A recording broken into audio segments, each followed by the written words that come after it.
साथियों, जुलाई 2000 में विद्यालय प्रबंध समिति बैठक का एजेंडा एवं कार्यव्रत कुछ इस प्रकार से है। कार्यक्रम का आयोजन बैठक में अभिभावकों के बैठने हेतु कुर्सियों आदि की व्यवस्था विद्यालय स्तर में सुनिश्चित की गई। बैठक में विद्यालय के समस्त अध्यापकों की उपस्थिति सुनिश्चित की गई। उपस्थित प्रतिभागियों का नाम, पता एवं मोबाइल नंबर बैठक पंजिका में अंकित किया गया। और बैठक का कार्यव्रत कुछ इस प्रकार से है। महानिदेशक स्कूल शिक्षा के आदेश के क्रम में आज दिन बुधवार को विद्यालय परिसर में विद्यालय प्रबंध समिति के यानी दिनांक यहाँ पर 2 जुलाई रहेगा,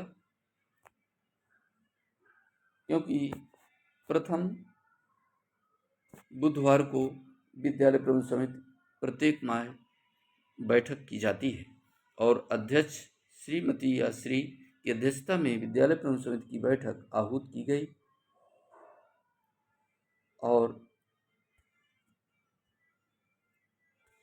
नियम के अनुसार कोरम पूरा है। पूर्व बैठक की समीक्षा की गई और एजेंडा पढ़कर सुनाया गया। विद्यालय में निम्न एजेंडा बिंदुओं पर विस्तृत रूप से चर्चा की गई। पहला जो महत्वपूर्ण बिंदु है साथियों, स्कूल चलो अभियान रैली पे चर्चा हुई। नया सत्र 1 अप्रैल 2025 से शुरू हो चुका है और बाल वाटिका से लेकर कक्षा 8 तक के बच्चों का नामांकन होना है। 6 से 14 आयु वर्ग के बच्चों का कोई भी बच्चा नामांकन से वंचित ना रहे, इस प्रकार से हमें पहला स्कूल चलो अभियान रैली पर चर्चा की जाए। दूसरा बिंदु है नवीन नामांकन पर चर्चा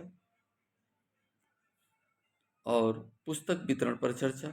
आज की बैठक में सचिव प्रधान अध्यापक महोदय के माध्यम से सभी अभिभावकों को अवगत कराया गया कि 25-26 के लिए विभाग के निर्देशानुसार इस वर्ष भी पुस्तकें विद्यालय में समय पर वितरण की जाएंगी। अप्रैल माह के प्रथम सप्ताह में ही सभी बच्चों को 100% पुस्तकों का वितरण करा दिया गया है। और जो अगला बिंदु होगा बच्चों के यूनिफॉर्म पर चर्चा, जो बहुत ही महत्वपूर्ण बिंदु है साथियों। नवीन सत्र के शुरुआती समय में ही बच्चों को यूनिफॉर्म दिए जाएं ताकि बच्चे नियमित विद्यालय यूनिफॉर्म और स्कूल बैग के साथ आएं। डीबीटी के तहत सभी बच्चों को अप्रैल से ही 1200 रुपये की धनराशि प्राप्त हो जाती है या आ रही है, आना शुरू हो चुकी है। अपने बच्चों के लिए जूता, मोजा, बैग, यूनिफॉर्म आदि बच्चों को लेकर दे दें।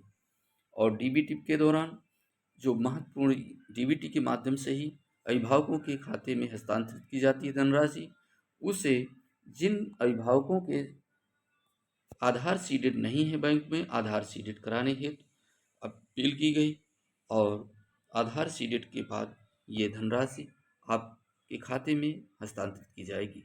तो ये महत्वपूर्ण आधार सीडेड है जो डीबीटी पर चर्चा की गई। अगला बिंदु है विद्यालय के भौतिक परिवेश पर चर्चा। अप्रैल माह में विद्यालय की साफ सफाई पर विशेष ध्यान दिया गया। मरम्मत का कार्य, रंगाई पुताई, पेंटिंग के कार्य को प्रथम वरीयता से करा लिया गया है शासन की मंशा के अनुसार, ताकि विद्यालय में आने वाले बच्चों की रुचि विकसित हो सके। और अपार आईडी पर चर्चा। विद्यालय में बच्चों की 100% अपार आईडी बन चुकी है।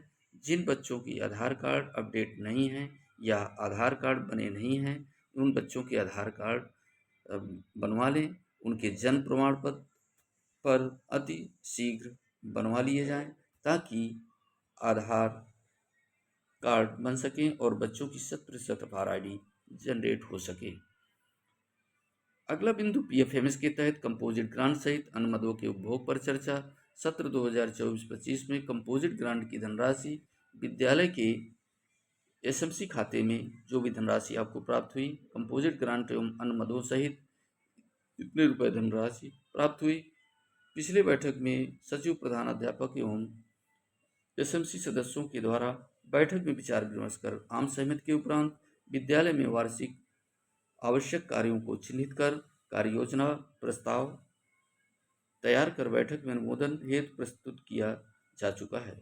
और जिन वेंडरों के खातों में धनराशि पीएफएमएस के तहत ट्रांसफ़र की गई है, उन वस्तुओं को क्रय कर लिया गया है। आवश्यक सामग्री उपभोग हेतु क्रय कर लिया गया है। अधिशेष उपभोग को अगली बैठक में प्रस्तुत किया जाएगा और इसको विद्यालय की दीवार पर प्रिंट भी करा दिया जाएगा। बच्चों की कापियों पर चर्चा। नए सत्र पर आगाज हो चुका है। सभी अभिभावकों को अवगत कराया गया है कि पुस्तक विद्यालय स्तर से आपको प्राप्त करा दी गई हैं, लेकिन अभिभावक ज़्यादातर बच्चों के लिए समय से कापियाँ क्रय नहीं करते दे पाते, जिससे विषय या कोर्स अधूरा रह जाता है। और इसलिए सभी अभिभावकों से निवेदन किया जाता है कि अपने बच्चों के लिए प्रत्येक विषय के लिए अलग अलग कापियाँ खरीद कर दे दें, ताकि समय से बच्चों का पाठ्यक्रम भी पूरा हो सके। अगला बिंदु, बच्चों के गृह कार्य पर चर्चा। सभी बच्चों को विद्यालय में से होमवर्क दिया जाता है। सभी अभिभावकों से निवेदन किया जाता है कि होमवर्क चेक करते रहें। विद्यालय में शिक्षकों ने होमवर्क दिया या नहीं, यह भी देखें। बच्चों को जो गृह कार्य दिया जाता है, उस गृह कार्य का सहयोग करें। बच्चों को विद्यालय स्तर पर सुबह दूसरे दिन सभी बच्चों का होमवर्क भी समय से चेक किया जाता है। इस संबंध में विस्तृत रूप से बच्चों को और इसके साथ ही कुछ अन्य बिंदुओं पर चर्चा परिचर्चा के उपरांत सूक्ष्म जलपान के साथ साथ बच्चों के उज्जवल भविष्य की कामना करते हुए सभी बच्चों के माता पिता अभिभावकों का धन्यवाद ज्ञापित कर माँ की अगली बैठक हेतु पुनः उपस्थित रहने का आग्रह कर आज की बैठक कार्यवाही का समापन किया गया। धन्यवाद साथियों। इसी प्रकार यह आपको विद्यालय में बैठक संपन्न करा करके इन एजेंडा बिंदुओं पर ध्यान से अपनी कार्यवाही को पूर्ण कर लें। और यदि आप चाहते हैं इस प्रकार के इन्फॉर्मेटिव वीडियो आपको एक ही प्लेटफॉर्म पर मिलते रहें, तो इस चैनल को सब्सक्राइब कर लिए। वीडियो पसंद आए वीडियो को लाइक कीजिए, साथियों को शेयर कीजिए। नए वीडियो के साथ मिले, तब तक के लिए जय हिंद, जय भारत।